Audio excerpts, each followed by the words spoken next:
Good morning, students. So, this is Shafali ma'am, and I will be taking the subject Commerce in class 11th. This is your book of Commerce, and let me show you the content first. In the beginning only, ISC syllabus, latest syllabus has been mentioned in the book, and whatever chapters or units we will do, we will go according to the syllabus that is mentioned. All right. So we have in this book, we have around 8 units are there. 8 units are there, and we have 24 different chapters. In these chapters, we will do only what is mentioned in the syllabus according to the ISC Council. All right. So, first of all, I would like to introduce to you the subject commerce. So, those who have studied about commercial application in class 9th and 10th, they are aware of it, but some of you are new. So, all of you must have heard about the word business, right? When you see people working, they have their own shops, they have their factories, and these kinds of things that they purchase, they have a business, all right? But business cannot be run without two things, and that is trade and commerce. Trade means buying and selling and exchange of goods and services, whereas commerce includes activities like insurance, banking, transportation, warehousing, which means storage of goods and services. So commerce is a very much wider term. In this book, you will be reading about business, the types of business, plus you will be reading about insurance and different types of activities involved in the field of commerce. All right, students. So today we are going to begin with the first chapter of Unit 1. And the first chapter of Unit 1 is Classification of Human Activities, that is economic and non-economic activities. So before starting from the book, I will give you a brief explanation. Every human being carries certain activities in their day-to-day life, right? Right from waking up in the morning till we sleep at night, we are doing some or the other activity. And these activities are basically divided into two parts. Those two parts are economic and non-economic activities. All right. These are the two main categories of human activities, economic and non-economic activities. So suppose when you wake up in the morning and throughout the day, whatever you do for your personal satisfaction, like watching TV, playing, or you're cooking something, right? Those activities which we do for our personal satisfaction, which are related to our sentiments or emotions, those activities come under the category of non-economic activities. All right? Whereas economic activities are those activities which are concerned with earning money, exchange of goods and services for money. So wherever money is involved, those activities are economic activities. Suppose your parents, they go out for work during the day and they work for 8 hours or 10 hours, whatever the work is, whether they are in a business or whether they are doing service, but they're earning money through that. So whatever activities involve money and are not done for sentimental purposes or emotional purposes, they are known as economic activities. So these are the two main activities, non-economic and economic activities, which you are going to read in the very first chapter. And later in this chapter, you are going to read about different types of economic activities. So students, commerce, this subject is all about economic activities. Non-economic activities, only the meaning you have to understand and some examples will be there. But throughout the syllabus, we will be concentrating only upon economic activities. Okay, so let's read from the book now. So first of all, you have been given the meaning of human activities. Okay, means what do you mean by human activities? Human activities are those activities which human beings undertake, means which human beings do. All right. Some of the human activities are given to you. Some activities are done for personal satisfaction and some are done for earning money. All right. So the main characteristics of human activities are, these are those activities which can be undertaken only by human. Means only human beings can do these activities. These are not concerned with animals or plants. Second is, these are undertaken to satisfy human wants. Whether a human activity is an economic activity or a non-economic activity, it is done to satisfy the human wants. All right, means for your satisfaction, you do those activities. Human activities continue throughout life. They never come to an end. Throughout the life cycle of a human being, they continue. They have a very wide range. Human activities are performed both for earning money as well as for personal satisfaction. Both things are there in the human activities. Human activities have been categorized into two parts: economic activities and non-economic activities. So economic activities are those activities which are done with the object of earning money and acquiring wealth. Earning money means, suppose you're doing a job, you are earning salary. So you're earning that money.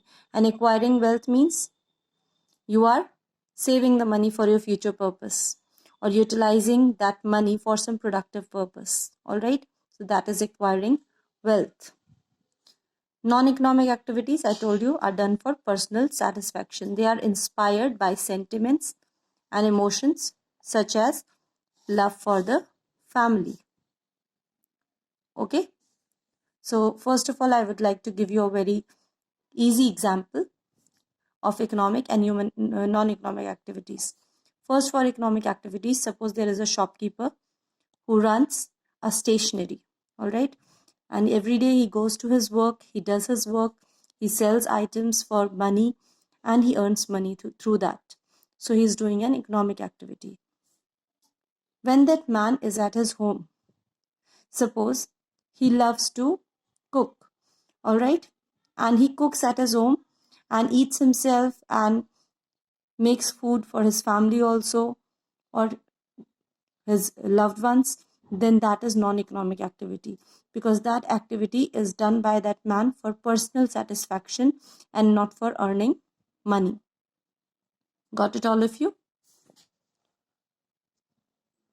Another example is, suppose a nurse, when she goes to a hospital to work, from there she gets a salary because she is helping the patients over there.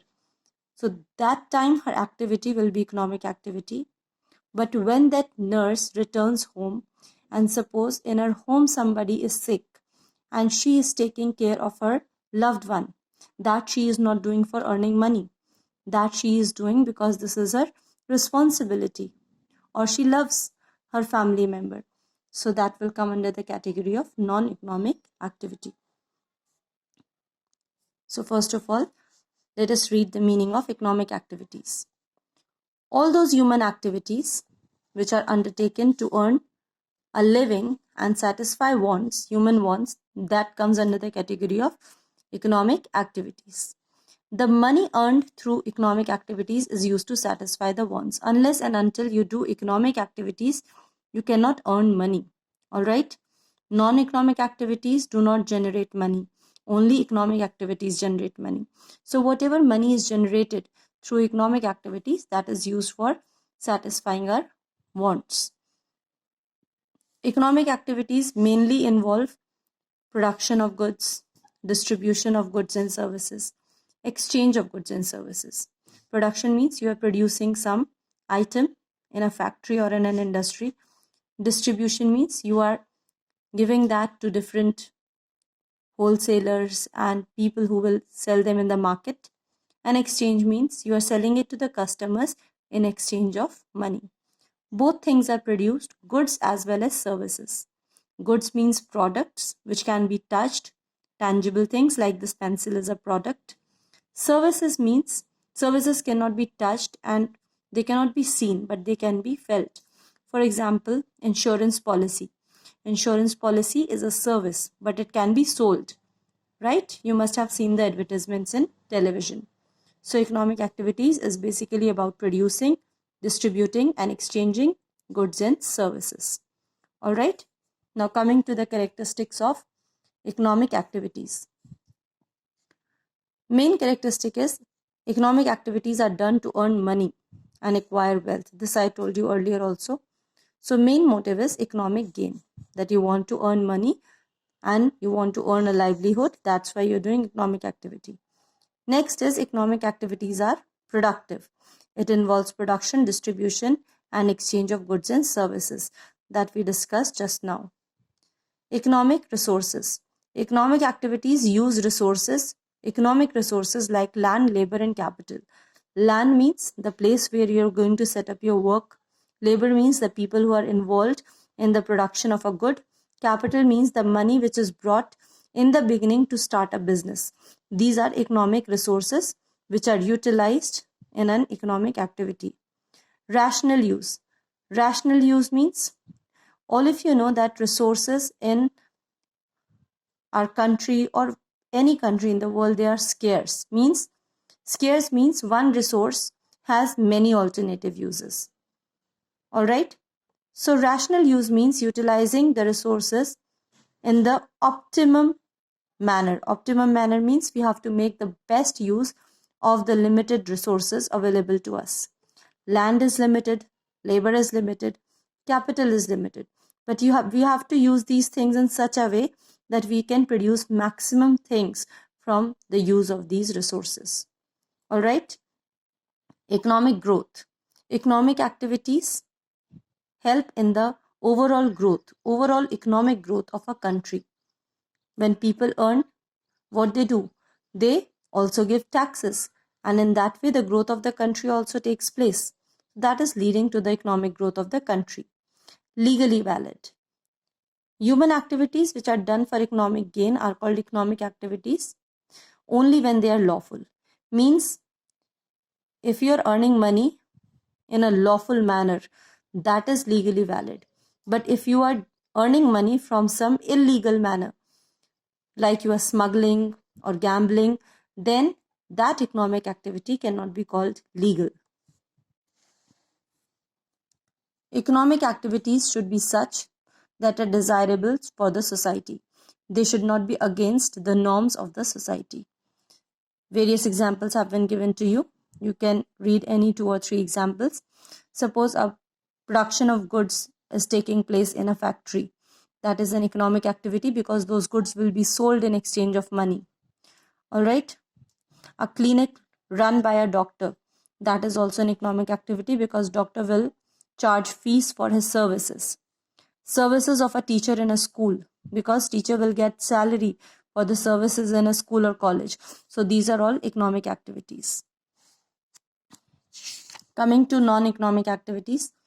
Non-economic activities are done for social, religious, cultural and sentimental requirements. They are not done to earn money or to gain any reward. They are done for love, sympathy, patriotism or for personal satisfaction. Common example is given to you. A mother looks after her children. So for looking after her children, she does not charge money. She is doing that out of love, right? So these are non-economic activities. All right, now coming to the considerations why non-economic activities are done: for love and affection, for personal satisfaction, for satisfying physical needs, such as a person goes on morning walk. So that is for his keeping his body healthy. So that is his physical need, not for earning money. Religious obligation, social obligation, patriotism, these are all what? These are the considerations for which non-economic activities are done, and non-economic activities cannot be measured in terms of money. Only economic activities can be measured in terms of money. Few differences are given to you in the book. I will be sending this picture to you all with certain question answers, and you have to do that work in your register. So this is our topic for today. Go through it. Thank you.